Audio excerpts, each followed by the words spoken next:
எந்த விதமான போக்குவரத்து நெரிசல் இல்லை. நீங்கள் ஏதாவது தேடி தேடி பிடிக்காதீங்க. நான் வேணால் உங்களோட வரேன், வாங்க போகலாம். இப்போ காலையில் தானே நேராக போய் பார்ப்போம், போக்குவரத்து நெரிசல் இருக்கான்னு பார்ப்போம். ஏதோ ஏடிஎம்கேக்காரங்க எடுத்து சோசியல் மீடியாவில் போடுறத வச்சு நீங்களும் கேள்வி கேட்குறீங்க. பொதுவாக சுயமாக சிந்திக்கணும். இல்லை, நான் பார்த்துக்கிட்டு தான் இருக்கேன். டெய்லி ஆள் அனுப்பிச்சு பார்த்துக்கிட்டு தான் இருக்கிறோம்.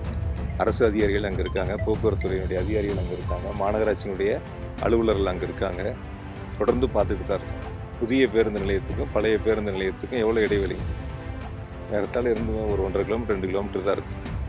மக்கள் எளிதில் நைட்டு 1 மணிக்கு இறங்கினா கூட எந்த பிரச்சனையும் இல்லாமல் நீட்டாக வீட்டுக்கு போகக்கூடிய அளவிற்கான அருகாமையில் அமைஞ்சிருக்கு. அதை பொறுத்துக்க முடியாமல் அதிமுககாரங்க அதெல்லாம் நிறைய கதை சொன்னால் சொல்லணும். ஒவ்வொரு இடமா அவங்க விற்றுக்கிட்டு இருக்காங்க. இதில் யாருக்கு எந்த விதமான சுயநலமும் கிடையாது. மக்களுடைய நலன் தான் எங்களுக்கு முக்கியம். அதனால தான் ஒவ்வொரு திட்டங்களும் பார்த்து செய்துக்கிட்டு இருக்கிறோம். எந்த விதமான போக்குவரத்து நெரிசலும் இல்லை. கேள்வியாக கேட்கறத தவிர்த்துவிட்டு நீங்கள் நேராக போனீங்கன்னா நான் கூட இப்போ வர்றேன், உங்களோட சேர்ந்து போய் பார்க்கலாம் எப்படி இருக்குது, எந்தளவு பொதுமக்கள் எளிதில் போகிறாங்க, எந்த விதமான பாதிப்பும் இல்லாமல் மிக சிறப்பாக அந்த பேருந்து நிலையம் செயல்பட்டுக்கிட்டு இருக்குது. இல்லைன்னா இன்ன வரைக்கும் விட்டுருப்பாங்களா? மக்கள் கேட்டிருப்பாங்கள்ல என்னென்ன கோரிக்கைகள் இருக்குது. நீங்கள் கூட தனியார் பேருந்தினுடைய சங்கத்தினர் என்னை சந்தித்தாங்க இப்போ காலையில் நான் கிளம்புறதுக்கு முன்னாடி. அவங்க மிக சிறப்பாக பாராட்டிட்டு போனாங்க. மாநில முதலமைச்சர்களையும் அரசியும் மிக சிறப்பாக இருக்குது. உடனே அவங்க கோரிக்கை மட்டும் வச்சாங்க. எங்களுக்கு அங்கே உட்காந்து நாங்கள் எங்களுடைய பேருந்துகளை ஒழுங்குபடுத்தி அனுப்புறதுக்கு ஒரு அலுவலகம் வேணும்னு கேட்டு போனாங்க. ஒரு அறை ஒதுக்கி கொடுக்கணுன்னா அது நான் ஆணையர்கிட்ட சொல்லி ஒதுக்கி கொடுக்குறேன்னு சொல்லி. அதனால் தனியார் பேருந்துகளாக இருந்தாலும் சரி, அரசு போக்குவரத்து கழக பேருந்துகளாகவும் சரி, பொதுமக்களுக்கு பயனுள்ள வகையில் இயக்கக்கூடிய புதிய பேருந்து நிலையமாக மாண்பு முதலமைச்சர்கள் அடிக்கல் நாட்டி துணை முதலமைச்சர்களால் திறந்து வைக்கப்பட்டிருக்கின்றன. தேவையான அளவுக்கு அங்கே வசதிகள் ஏற்பாடு செய்யப்பட்டிருக்கின்றன. தேவையென்றால் இன்னும் கூடுதலான வசதிகளை ஏற்பாடு செய்வதற்கு அரசு தயாராக இருக்கிறது. மாண்புமிகு தமிழ்நாடு முதலமைச்சர் போற்றுதலுக்குரிய மாண்புமிகு தளபதி அவர்கள் கரூர் மாவட்டத்திற்கு பல்வேறு வளர்ச்சி திட்ட பணிகளுக்கு தொடர்ந்து நிதிகளை வழங்கி வருகின்றார்கள். அந்த வகையில் 200 ஏக்கர் பரப்பளவில் புதிய சிப்காட் அமைக்கப்படும் என்ற அறிவிப்பு சட்டமன்றத்தில் வெளியிடப்பட்டு அதற்கான அரசு இடம் தேர்வு செய்யக்கூடிய பணிகள் மிக விரைவாக முன்னெடுக்கப்பட்டு கடவூர் பகுதியில் 250 ஏக்கர் பரப்பளவுள்ள அரசு நிலம் தேர்வு செய்யப்பட்டு புதிய சிப்காட் அமைப்பதற்காக கருத்துரு அரசுக்கு அனுப்பப்பட்டிருக்கின்றன. விரைவில் அதற்கான ஒப்புதலை மாண்பு முதலமைச்சருடைய வழிகாட்டுதலோடு பெற்று அதற்கான பணிகளை மாண்பு முதலமைச்சருடைய திருக்கரங்களால் கரூர் மாவட்டத்தில் தொழில் வளர்ச்சி பெருகக்கூடிய அளவிற்கான பல்வேறு முன்னெடுப்புகள் அந்த சிப்காட் பகுதியிலே அமைய இருக்கின்றன. அதனைத் தொடர்ந்து ஐடி பார்க் அமைப்பதற்கான இடங்கள் தேர்வு செய்யப்பட்டு அந்த பணிகள் இப்பொழுது நிறைவு பெறக்கூடிய நிலையில் இருக்கின்றன. அரவக்குறிச்சி பகுதியில் திண்டுக்கல் தேசிய நெடுஞ்சாலையில் 6.5 ஏக்கர் பரப்பளவில் புதிய முருங்கை உற்பத்திக்கான முருங்கை பார்க் அமைப்பதற்கான இடம் தேர்வு செய்யப்பட்டு அரசுக்கு அனுப்பப்பட்டிருக்கின்றன. இப்படி தொடர்ச்சியாக பல்வேறு பணிகள் மாவட்டத்தினுடைய வளர்ச்சியில் தனி கவனம் செலுத்தி மாண்பு முதலமைச்சர்கள் தொடர்ந்து வழங்கி வருகின்றார்கள். கரூர் மாநகராட்சி பகுதியில் விடுபட்ட பகுதிகளுக்கு பாதாள சாக்கடை அமைக்க வேண்டும் என்ற மக்களுடைய கோரிக்கையை ஏற்று மாண்பு முதலமைச்சர் அவர்கள் ஏறத்தாழ 460 கோடி ரூபாய் அளவிற்கான நிதிகளுக்கான நிர்வாக அனுமதியை வழங்கியிருக்கின்றார்கள்.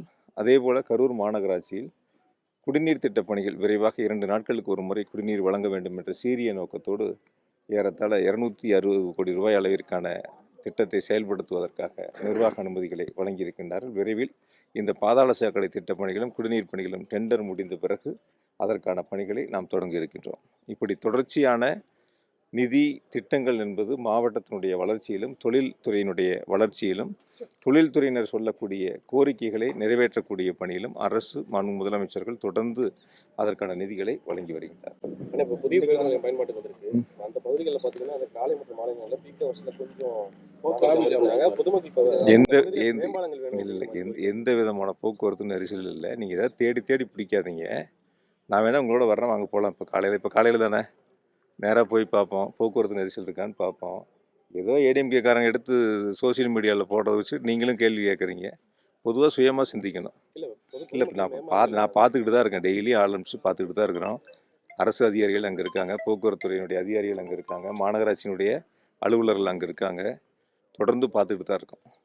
அதனால் ஏதோ அதிமுக அது ஒரு குற்றச்சாட்டு சொல்லணுங்கிறதுக்காக எடுத்து போடக்கூடிய செய்திகளை எடுத்து இப்போ மக்களுக்கு எவ்வளோ எளிமையாக இருக்குது, எவ்வளோ அருகாமையில் இருக்குது. மாநகரத்தினுடைய உள்பகுதியிலேயே இருக்குது. புதிய பேருந்து நிலையத்துக்கும் பழைய பேருந்து நிலையத்துக்கும் எவ்வளோ இடைவெளி? ஏறத்தாழ இருந்து ஒரு 1.5 கிலோமீட்டர் 2 கிலோமீட்டர் தான் இருக்கும். மக்கள் எளிதில் நைட்டு 1 மணிக்கு இறங்கினா கூட எந்த பிரச்சனையும் இல்லாமல் நீட்டாக வீட்டுக்கு போகக்கூடிய அளவிற்கான அருகாமையில் அமைஞ்சிருக்கு. அதை பொறுத்துக்க முடியாமல் அதிமுககாரங்க அதெல்லாம் நிறைய கதை சொன்னால் சொல்லணும். இப்போ ஒவ்வொரு இடமா அவங்க விற்றுக்கிட்டு இருக்காங்க. 300 ஏக்கருக்கு மேலே வாங்கி போட்டு அந்த இடங்கள்ல அரசு நிலத்தில் பஸ் ஸ்டாண்டு கொண்டு போகிறேன்னு சொல்லிட்டு நிதி ஒதுக்காமல் இடத்த தேர்வு பண்ணிவிட்டு திரும்ப மாநகராட்சிக்கு லெட்டர் அனுப்பி மாநகராட்சி நீங்கள் நிதி இருந்தால் செஞ்சு கொடுங்கன்னு கேட்டு பிச்சை எடுக்கிறத விட மோசமாக இருந்துச்சு. அப்போ இப்போ முழுசாக 40 கோடி ரூபாய் மாண்பு முதலமைச்சர்கள் வழங்கி நீதிமன்றம் வரை சென்று சட்ட போராட்டம் நடத்தி சட்ட போராட்டத்தில் வென்று உச்சநீதிமன்றம் வரை சென்று சட்ட போராட்டம் நடத்தி வென்று இதில் யாருக்கு எந்த விதமான சுயநலமும் கிடையாது. மக்களுடைய நலன் தான் எங்களுக்கு முக்கியம்.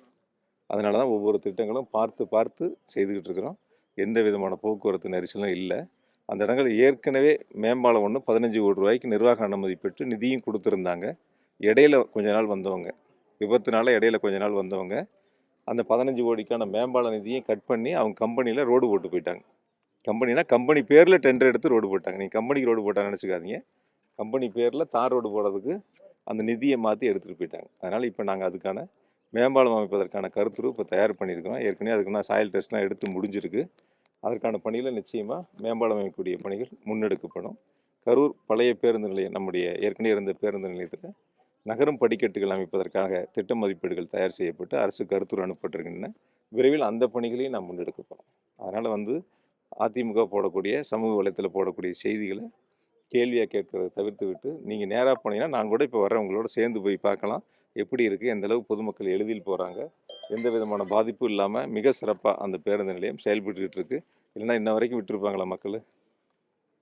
கேட்டிருப்பாங்கள்ல என்னென்ன கோரிக்கைகள் இருக்குன்ட்டு. இன்றைக்கி கூட தனியார் பேருந்தினுடைய சங்கத்தினர் என்னை சந்தித்தாங்க இப்போ காலையில் நான் கிளம்புறதுக்கு முன்னாடி. அவங்க மிக சிறப்பாக பாராட்டிட்டு போனாங்க. மாண்பு முதலமைச்சர்களையும் அரசையும் மிக சிறப்பாக இருக்குது. ஒன்றே ஒன்று அவங்க கோரிக்கை மட்டும் வச்சாங்க, எங்களுக்கு அங்கே உட்காந்து நாங்கள் எங்களுடைய பேருந்துகளை ஒழுங்குபடுத்தி அனுப்புறதுக்கு ஒரு அலுவலகம் வேணும்னு கேட்டு போனாங்க. ஒரு அறை ஒதுக்கி கொடுக்கணுன்னா அது நாங்கள் ஆணையர்கிட்ட சொல்லி ஒதுக்கி கொடுக்குறேன்னு சொல்லியிருக்கோம். அதனால் தனியார் பேருந்துகளாக இருந்தாலும் சரி, அரசு போக்குவரத்து கழக பேருந்துகளாகவும் சரி, பொதுமக்களுக்கு பயனுள்ள வகையில் இயக்கக்கூடிய புதிய பேருந்து நிலையமாக மாண்பு முதலமைச்சர்கள் அடிக்கல் நாட்டி மாண்பு துணை முதலமைச்சர்களால் திறந்து வைக்கப்பட்டிருக்கின்றன. தேவையான அளவுக்கு அங்கே வசதிகள் ஏற்பாடு செய்யப்பட்டிருக்கின்றன. தேவை என்றால் இன்னும் கூடுதலான வசதிகளை ஏற்பாடு செய்வதற்கு அரசு தயாராக இருக்கிறது.